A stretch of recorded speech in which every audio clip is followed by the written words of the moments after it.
Hello and welcome to a special Hawk-infused episode of GameSpotting. I'm Rich Gallup. Today we're rolling from '99 to the future with an in-depth look at the Tony Hawk series of video games with help from the folks who've been behind it all, Neversoft Entertainment. Also, we'll talk to pro skaters Mike V and Stevie Williams about the mocap sessions for the next game to drop in, Tony Hawk's Project 8. Up first, let's hear from the team at Neversoft about the origins of the Tony Hawk series. Well, we finished doing a game for Activision called Apocalypse, and we're looking for something new to do. And Activision came to us with some research that said there were a lot of people really jumping into skateboarding. That was really kind of all it took for the guys on the Neversoft side to say, it'd be a blast to make a skateboarding game anyway. And if there's potentially a big growing market, let's take a crack at it. Once we decided we were going to do a skateboarding game, Tony Hawk was the name that seemed to make most sense to get him attached. Tony's been involved in the project since the very beginning, and given the choice, I don't think we could have picked a better guy. This guy is totally involved in the project, totally takes it to heart to make sure the game is fun and playable all the way through. Plays every single one of the games through himself multiple times, and then he's just out there really being the spokesman for skateboarding and keeping that culture alive and well, helping push forward development of even more and more skate parks across the world. And at the same time, he's just always in touch with the fan base. So it's been awesome, working with him. Yeah, cool thing about Tony is he's pretty much had a dev kit or test station at his house since day one, and when we make a version of the game throughout development, we'll put an image up online for him to download. He would download it, burn his own CD with the game, and test it and send us feedback, and that's been a totally cool and valuable thing. So that was the beginning. Now let's start breaking down those first Tony Hawk Pro Skaters with the help of real pro skaters, Stevie Williams and Mike V. We made the game in a limited amount of time, within 1 year, start to finish. We did a lot of different things, including, building a skateboard ramp in my backyard, and then just getting all the guys to start skateboarding. As many guys in the team as we could get out, come over to my house and skate together. And I think that was, a pretty big thing in just pulling all the guys together. And we even hired people over the course of the project, and that's when we really started pulling guys in that were, skaters at the same time as game developers. So. Another cool thing too is we, with the first Pro Skater game, we put a lot of these pros in the game, and instead of just kind of using them as VO talent and using their image, we bring them into the office and we actually talk to them about skating, like what they did on a day-to-day basis, what made it cool, what made it interesting and unique to them. Alright, you were killing it out there, but now I've got a problem. The other guys on the team can't take it anymore and had to drop out. I need your help keeping the crowd on all sides of the building pumped. Hey, I never said this would be easy. God damn, I do not talk like this. I've been in the Tony Hawk video game series since Pro Skater 4. I have a pretty good perspective on what's going on and what's needed, and I just try to step up to the plate and do the best work I can when it's asked. I just want to come in and do my best, the best I can do to make the game as good as it can be. I knew you couldn't hang. The series is cool, It's hard for me, the game as a gamer, to really go out and compete with these kids that's killing it, But as a skater, the series is beautiful because it really expresses like what we do, like for the people that don't have an eye on or a clue on what we do. You can actually go to the Tony Hawk game and it could be a dictionary for people that have no clue about actual skateboarding. We just got a lot of our inspiration straight out of all the skateboarding magazines, skateboarding videos. In the early days and continuing on till now, a lot of the guys stay at the office during lunch and just watch skateboarding video, and we totally got into the culture of skating. We skated at my house and we started choosing music that fit the video game and fit the culture and the guys that were doing the skating. So at the end of the day, the music is just the things that we enjoyed listening to. When it comes to you, what y'all for now? How will the people say? Make a miracle. Pump the lyrical like it's back. A lot of other games make a mistake. They approach the soundtrack like it's this kind of marketing tie-in or something like that. For us, it's all about trying to find kind of unique, interesting tracks, trying to expose people to new artists that we think are cool, and to try and give the soundtrack a little bit of a flavor that enhances the game. Because I think if you have a marketing-driven soundtrack, then you're just kind of tacking this thing on, as opposed to using the feature to actually make the game better, and that's how we've tried to approach it. When Pro Skater 1 was under development, there came a point about halfway through where we had some downhill sort of skate racing levels, and then we had sort of the open, exploring, sort of sandbox, just kind of tricking levels. And it was a tough decision at the time on which direction to go, because there hadn't been this kind of open trick-based game before. We'd seen it as kind of secondary modes in other games. And there are a lot of people who are really nervous about that. They're like, no, racing sells, that's what everyone wants, right? But we kind of took a chance and we pushed more on the trick-based side of things, because that was more true to the sport. And we weren't sure if this would be, like how big this could be until we put the first game out. And then word of mouth just spread like wildfire, and we saw the sales even. Like the sales started out modest, and then they went up, and they kept going up, going up, and going up, and going up, and we were like, we couldn't believe it. It did seem like the word was just getting out. And then from there, it was all about really continuing to push forward and maintain the quality of the franchise, and not throw out retreads and try to do something new and cool every single year. I think it really has had an impact on skate culture, and that impact is that, believe it or not, the video game itself has helped broaden what people's idea of skating is. And I'm not talking just the pedestrian on the street, I'm talking about the actual skateboarder. Before this video game, you got your skate information from magazines and skateboard videos. And those were coming from the skateboard industry, which had which tends to get a very narrow focus at times. But when the video game came out, and Tony, the team of skaters that Hawk assembled, they painted. There's a broader scope there, and so kids that were getting turned on to skateboarding through the game were seeing a broader picture than they would have seen if they picked up a skateboard magazine. We really do pay a lot of attention to feedback and focus testing and what players are trying to do, and we try and always kind of predict what they want to do and then give that to them in the game. It has to start somewhere. It has to start sometime. What better place than here? What better time than now? Stop us now! Development of the feature set for the game, I think, really was pretty much an organic type of thing in a way, and that it just kind of grew upon itself from one year to the next, with one tenet being, what's going to be the most fun thing that we can add to the game this year? I think what we try to do is we try to create the best balance we possibly can, and we strive to make the skateboarding like as excellent as it can possibly be, but we also want to add in features that will appeal to gamers that might not necessarily be a skateboarder at heart. So what we do is we take the skate culture and kind of go out from there and figure out, like, hey, what else do skaters do?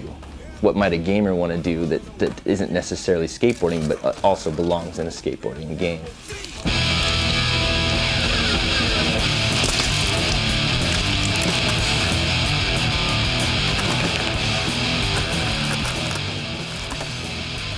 Well, we've expanded upon each game in the Tony Hawk series by just really taking a step back, looking at everything, finding out like where we could really improve systems or improve design concepts. We've looked into like what the fans really like. We've taken suggestions from editors at magazines, fans that send email in. We do focus tests weekly here at the office. So it's one of those things where we really want to make the Tony Hawk game the best skateboarding game ever made, year after year. For me, it was super exciting to watch a game go from something that was really developed for, I think, kind of a niche market. It was developed for what was perceived to be at the time niche market skateboarding.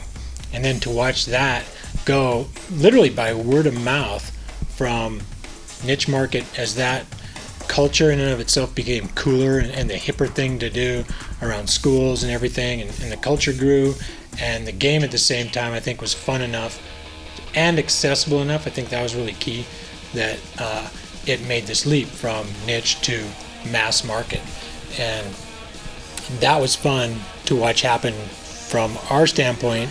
And what that did for us was really opened up a lot of doors, and then our commitment came from, wow, this thing can be huge, and so we're not going to let it slip to the wayside. That's where we came into our own with respect to making a game annually and really kind of taking it from game, niche game literally, to franchise mode. So it's been a totally entertaining ride thus far. We don't really approach it like it's a yearly sequel. We look at it as it's a new game coming out this year, and we want to make and top the previous game with the best skateboarding game we've ever made. So I think some of the different modes we've done over the years have been sort of an exploration of the genre, trying to figure out what's cool and unique and different that we can do each year to see how it fits and see if people like it. After Tony Hawk Pro Skater 2 shipped more than 1 million copies in its first 2 weeks of release, a third game in the series was inevitable. Next stop, the PlayStation 2.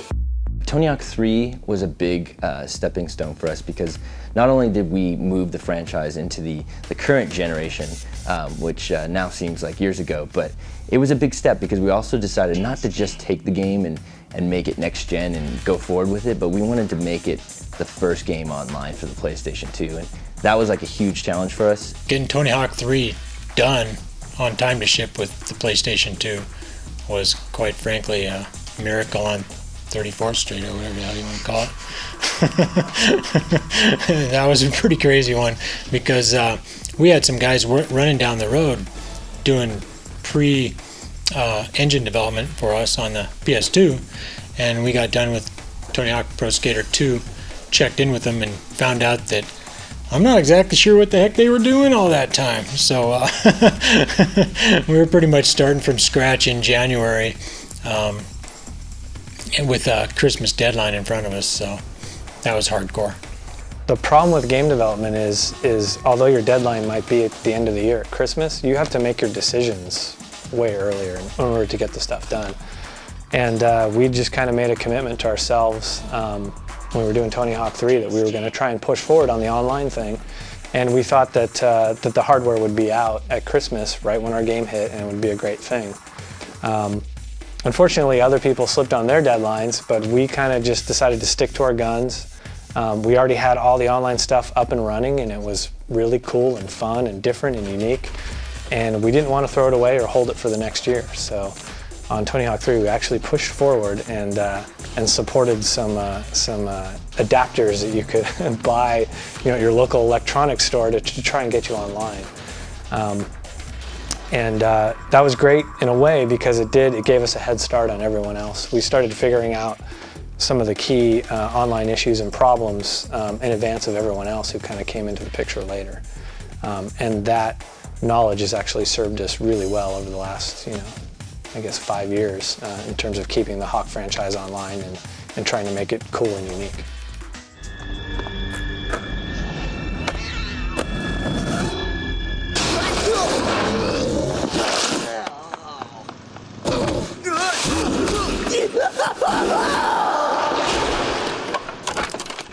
Tony Hawk 4, we changed the whole structure of the game, the whole goal system, and then with Thug, we added a story. With Thug 2, we kind of explored kind of the wild, goofy side of skateboarding, and then with Thaw, we did a full streaming world, which we hadn't done before, and then Project 8's gonna kind of break some new ground as well. Tony Hawk's Underground 1 was definitely a huge turning point for the series, in that we included a lot more that you could do off the board. A lot more of the skate culture got introduced, and I think that has really inspired the games moving forward.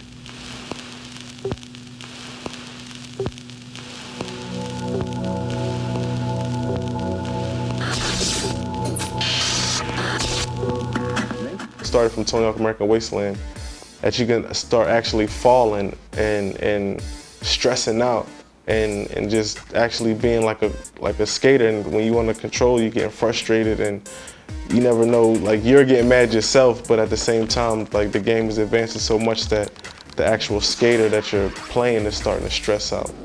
You know what I'm saying? And that's core. That's like, everything is not perfect. You're not gonna just sit up here and 360 flip crooked grind and then fall or jump down a 20-stair rail and just barely get hurt. Like, these games is expressing more like how we skate as far as like the dangerous side of the stuff too.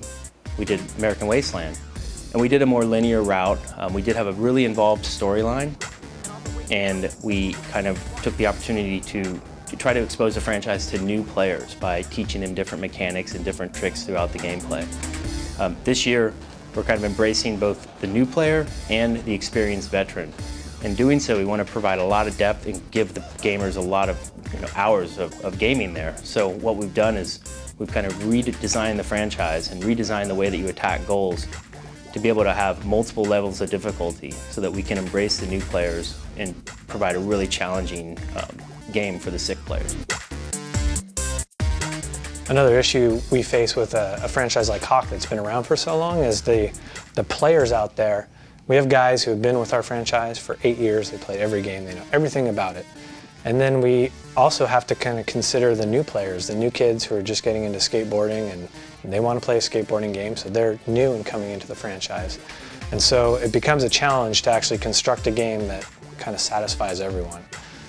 That's both approachable for the new players and yet has kind of an insane level of challenge for the people who have been with you for many, many years. So that is one cool new thing we're doing with Project 8, and that's we are introducing right into the goals themselves difficulty now. So that's Tony Hawk's virtual past. What's next? Check out this trailer for Tony Hawk's Project 8, then learn what it's like to mocap for one of the most popular franchises around from skating pros Stevie Williams and Mike V.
Project 8 is the next installment in the Tony Hawk franchise. It's made specifically for the next generation consoles. And what it is Tony Hawk comes to your town, kind of anywhere USA, and is looking for the top 8 amateurs in the world. Project 8 is just beyond what I could have ever imagined the Hawk franchise to be. We really wanted to take this year to kind of rebuild everything. So we're rebuilding everything from the ground up. We're rebuilding our physics system, our animation system, our graphics system. Everything is being rebuilt. There's so much more stuff that we're doing, motion capture-wise, animation-wise. There's just a big pile of stuff to go through.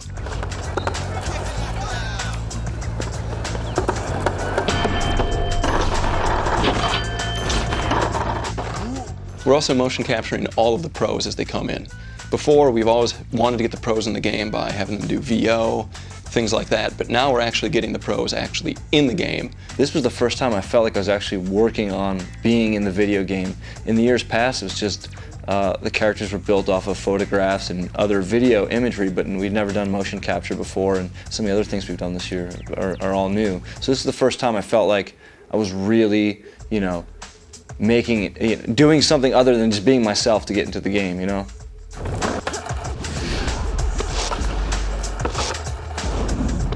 For Tony Hawk's Project 8, we're using motion capture to basically drive everything that your character does. All the skating, all the tricks, getting on your board, getting off your board, pretty much everything.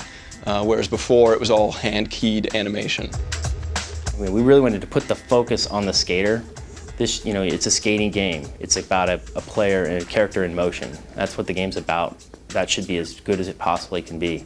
So to do that, we've staffed up this motion capture department. We've got a studio here. We've got the space. And it's just like when we sign the pros up, we put it to them that, hey, we want to do some motion capture days. And they're more than willing to come and do that. They was like, well, we're going to put you in this suit, and then we're going to have to tape these balls that's going to glow to the suit. Then we have to put tape around your shoe and balls on your shoe and your board, and you got to wear glasses. I thought they was joking, but that's what happened. I put all of that stuff on. Well, it was just, not the kind of clothes you want to just throw on for fun, but, no big deal. It's just, put it on and you go. I've already seen the results of it. I've seen other guys motion capture, so I knew the value of that, that this is really going to make a big difference in the game.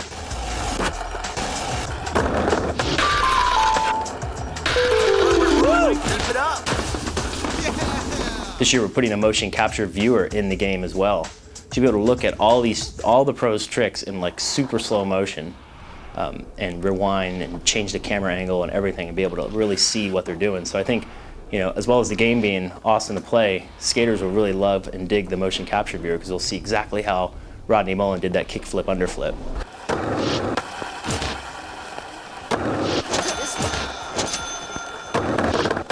There's a reason I'm in the game, and that these other individuals are in the game is that each guy is truly an individual and everyone has their own style and their own way of skating. I totally bring something completely different to the experience, The tricks I was doing down there for the motion capture were different than what anyone else has done before. So that's kind of what it's all about, It's like you don't want to have a bunch of cookie cutter professional skateboarders come in here and have them all, subscribe to the same idea of what's cool. You want to have a really broad picture and, paint a really broad picture of what skateboarding is really about. I did a 360 flip manual on the little manual box that they had.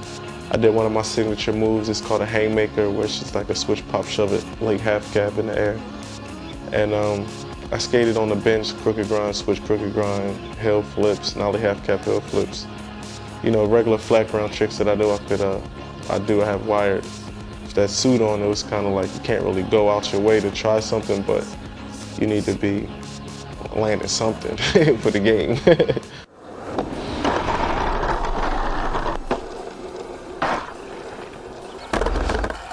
It's been a blessing for me to be able to be part of such a huge franchise. What I have learned is that if you continue to make great quality games, people are going to continue to play them.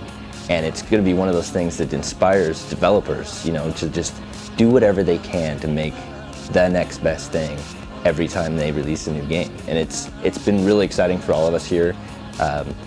We couldn't be more stoked to have the franchise under our roof, and we're going to keep it for as long as we possibly can.